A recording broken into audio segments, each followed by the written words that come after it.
Some days it feels like life is happening 3 steps faster than your ability to keep up. Your phone buzzes. Your mind races. Your chest feels tight and heavy. And somewhere inside you is this quiet wish: I just want to feel calm again. I just want to be okay, no matter what's going on outside. Tonight, let's walk into that calm together. Not by escaping life, not by pretending everything is fine, but by using a set of gentle Buddhist practices that can help your mind stay soft, steady, and bright, even when the world feels loud. Over the next while, you'll discover 7 simple shifts. They look small on the surface, but together, they can completely change the way you carry your day, your stress, and your emotions. One of them near the end will probably surprise you, because it isn't about meditation. It isn't about discipline. It's about something you may have been taught to feel guilty about your whole life. For now, just let yourself settle. Yet without sleep, even the best spiritual intentions crumble. You might begin by giving yourself a small nighttime ritual. Warm water, a dimmer light, your phone set aside a little earlier than usual, a few slow breaths, acknowledging the day you've just lived and gently telling your body, thank you. You can rest now. Mental health and physical health are deeply intertwined. A mind full of unprocessed stress can exhaust the body. A tired, undernourished body can darken the mind. When you tend to both, you build a stable ground under your feet. From that ground, it becomes much easier to handle change, and change is guaranteed. One of the core insights of Buddhism is impermanence. Everything shifts: weather, relationships, moods, seasons. Nothing stays exactly the same. When you ignore this, change feels like an enemy. When you accept it, change becomes a teacher. Trying new things is one way to cooperate with impermanence instead of fearing it. You don't have to uproot your life. You don't have to move to another country or quit your job tomorrow. Trying something new can be very small. Sitting in a different chair, taking a slightly different route home, tasting a new type of food, reading a book you normally wouldn't choose. Each tiny experiment sends a signal to your mind: I am willing to grow. I am willing to meet the unknown. Fear will whisper, what if you fail? What if you look foolish? But notice, staying stuck has its own cost. The cost of boredom, the cost of regret, the cost of waking up in 10 years and realizing you never gave yourself a chance. Think of bamboo in the wind. If it refused to bend, it would snap. Because it can sway, it survives storms that would break more rigid trees. You don't need to be fearless. You only need to be willing. Willing to feel a little awkward. Willing to feel a little uncertain. Willing to not be good at something immediately. Every time you try something new, you expand the boundaries of who you believe you can be. You discover strengths you didn't know were there. You learn that discomfort is not a sign that you're doing something wrong. Sometimes it's a sign that you are stepping into a larger version of your life. This ties into another Buddhist idea: the middle path. Because if you only chase change wildly, you burn out. If you avoid change completely, you shrink. The middle path guides you into something more balanced. Modern culture often praises extremes. Work until you drop. Dreams so big, it hurts. Grind now. Rest later. Buddhism offers a quieter wisdom. Walk the middle way. Not too tight, not too loose. Think of a musical instrument. If the string is pulled too hard, it snaps. If it's too slack, it doesn't make a sound. Only when it's tuned with care does it sing. Goal setting works the same way. If your goals are too big, they crush you. If they are too small, they don't wake your energy up at all. The art is to choose steps that stretch you, but don't break you. You might have a dream that feels huge, to heal your finances, to improve your relationships, to transform your health, to deepen your spiritual practice. Instead of demanding immediate transformation, ask, what is one small step that moves me in that direction and is possible this week, not someday? This week. Maybe it's saving a tiny amount of money. Maybe it's one honest conversation. Maybe it's 10 minutes of gentle exercise. Maybe it's 5 minutes of sitting quietly in the morning. Each time you complete a step, pause. Notice it. Let yourself feel a small wave of satisfaction. This is not arrogance. It's fuel. You are teaching your mind that progress is happening, not in big leaps, in quiet, steady steps. When you walk like this, your goals stop being a source of pressure. They become a path, and the path itself becomes meaningful, not just the finish line. You don't need to force yourself with cruelty. You can guide yourself with respect. And now, we come to the part many people misunderstand. Staying positive in the Buddhist sense is not about constant productivity. It's also about joy. Simple, ordinary joy. For many of us, doing what makes us happy feels suspicious, selfish, irresponsible. But look at what happens when you ignore your own joy for months, even years. Your energy runs dry. Your patience shrinks. Your kindness thins out. You move through life like a ghost. Buddhism doesn't ask you to abandon delight. It invites you to choose it wisely. Right livelihood is often explained as earning a living in a way that doesn't harm others. But on a broader level, it also whispers another question: is how I spend my days nourishing or draining my spirit? Josh, it doesn't always look like vacations or grand adventures. Most of the time, it's quieter.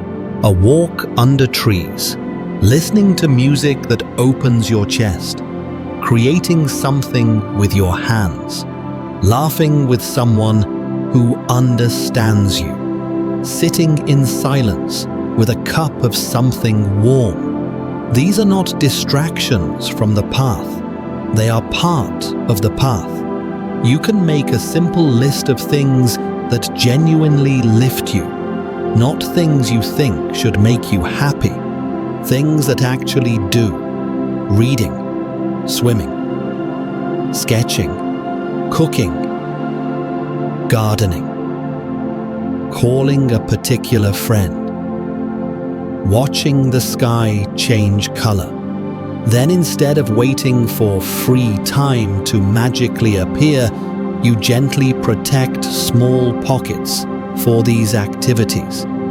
5 minutes, 10 minutes, half an hour if you can. The mind will say, "There's no time. You have too much to do." But notice something: when you never rest, your work worsens. Your thinking gets foggy. You make more mistakes. When you allow small islands of joy, your energy returns. Your thoughts clear. You become calmer with others. You remember why life is worth living at all.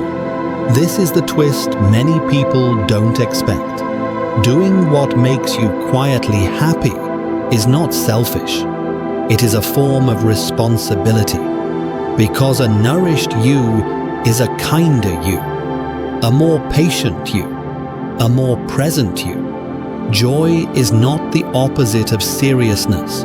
It is the medicine that lets seriousness stay healthy instead of becoming bitterness.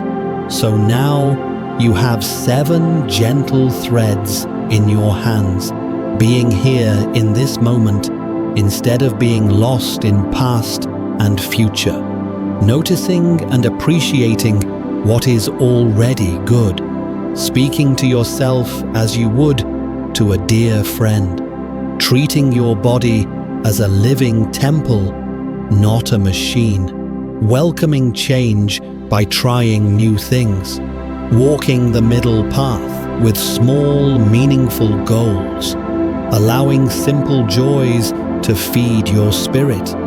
You don't need to pull all 7 threads at once. You don't need to remember every example. You only need to choose one place to begin. Maybe you start with one mindful breath before you open your messages. Maybe you start with 3 things you're grateful for tonight. Maybe you start by changing one cruel sentence you say to yourself into a kind one. Maybe you start by going to bed 20 minutes earlier. Maybe you start by saying yes to something small that scares you. Maybe you start by picking a tiny achievable goal for this week. Maybe you start by scheduling 10 minutes of something that makes you feel quietly alive. Whatever you choose, let it be small enough that you cannot fail. Let it be gentle enough that your nervous system sighs in relief. And let it be consistent enough that your life begins to slowly, quietly bend in a new direction. You will still have bad days. You will still feel sad, angry, or afraid sometimes. Positivity in the Buddhist sense is not about erasing those feelings. It's about meeting them with a mind that has practiced, a mind that knows how to breathe, how to notice the good, how to be kind, how to rest, how to adapt, how to keep walking. As you go to sleep tonight, you might imagine your inner garden again. Maybe it's not perfect. Maybe there are still weeds. That's okay. Look for one small flower, one small sign of life, one small place where things are a little softer than they were before. Let your attention rest there, because what you look at, you water, and whatever you water grows. If you'd like to go deeper in another video, we can take just one of these practices, like mindfulness in daily life or the art of self-compassion, and walk through it more slowly with exercises you can follow along with in real time. For now, take one last slow breath in. Hold it gently and let it go. You are here, You are still learning, and that is more than enough for tonight. You don't have to take notes. You don't have to remember every word. Let these ideas wash over you like warm water. Your mind will keep whatever it needs. Take one slow breath in. Hold it for a moment and let it go. Good. Let's begin with the quietest power you have. Imagine your mind as a small garden hidden behind your ribs. Most days, seeds are falling into it without your permission. A memory, a comment from someone, a fear about the future. Each one lands in the soil, and if you're not watching, it grows. Buddhism teaches that the mind is the architect of your experience, not life, not other people, not luck. The mind. If your inner garden is full of weeds, self-criticism, resentment, worry, even a beautiful day can feel heavy. If your inner garden is quietly tended with awareness, patience, and kindness, even a hard day can feel workable. This gentle tending has a name: mindfulness. Mindfulness isn't about forcing your mind to be empty. It's about noticing what is already here without being dragged away by it. Picture this. You're washing dishes. Normally, your mind is on a mistake you made last week, or on a conversation you're afraid of having tomorrow. Your body is at the sink, but your mind is lost in time. With mindfulness, you simply come back to the warmth of the water, the weight of the plate in your hands, the rhythm of your breath.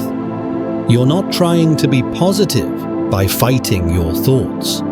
You're simply returning to this moment where your life actually happens. Negativity loves a wandering mind. It sneaks in through memories and imagined disasters. Mindfulness gently closes those doors, not by locking them, but by opening another one, the door to right now. You can begin in very small ways. When you eat, actually taste. When you walk, feel your feet meet the ground. When you talk to someone, let your attention rest fully on them instead of on your own worries. Every time you return to the present, you're pulling a small weed and watering a small flower. Stay with me, because in a moment we'll add something that makes this inner garden grow even faster, the way you look at what you already have. Gratitude in Buddhism is not a fluffy just be thankful and stop complaining. It's a way of training your perception, of teaching your mind what to notice first. Most minds left alone scan for what's wrong, what's missing, what's unfair. It's a survival habit. Gratitude gently retrains this habit. It doesn't deny pain. It just refuses to let pain be the only thing you see. Imagine waking up tomorrow, and before touching your phone, you pause. You notice the softness of your pillow, the fact that your lungs are still working, the faint light behind the curtain, the simple quiet fact I have been given one more day. Nothing outside you has changed. But your first thought is no longer, here we go again. It is, I got another chance. That tiny shift can change the entire tone of your day. You can deepen this with a small nightly ritual. Before you sleep, recall 3 things you're grateful for. Not huge things. Small ones are enough. The way someone smiled at you, the taste of your favorite drink, the fact that even on a hard day, you made it through. Write them down if you can, or whisper them in your mind. Over time, your brain starts to expect this question: what was good today? So during the day, it begins to look for an answer, a kind gesture, a moment of laughter, something that would be worth writing tonight. Nothing mystical has happened. You have simply shifted what your mind hunts for. Gratitude in Buddhism also extends to difficulty, not as a performance, not pretending you're happy about pain, but quietly asking, what did this teach me? What strength did I discover because of this? Maybe a painful breakup taught you how much you can survive. Maybe a failure pushed you in a direction you wouldn't have chosen, but needed. Even if you're not ready to be grateful for the event, you might still be grateful for the person you've become since. This doesn't erase your hurt. It simply stops that hurt from being the only truth. Now there's a voice inside that often fights all of this. The same voice that says, you don't deserve peace. You messed up. You're not good enough. To stay positive, you can't ignore that voice. You have to learn to talk back to it in a new way. Imagine someone you love very much. Maybe a friend, maybe a child. Imagine they come to you in tears. They say, I failed. I'm useless. I always ruin everything. How would you respond? You would not say, yes, you're right. You're terrible. You would be gentle. You would remind them of their good moments. You would hold them if you could. Now, notice something. When you make a mistake, do you treat yourself with that same kindness? Or do you suddenly become your own harshest enemy? Buddhist teachings remind us everyone is imperfect. Everyone is learning. Everyone falls. Self-compassion is not about letting yourself off the hook. It's about changing how you hold your own flaws.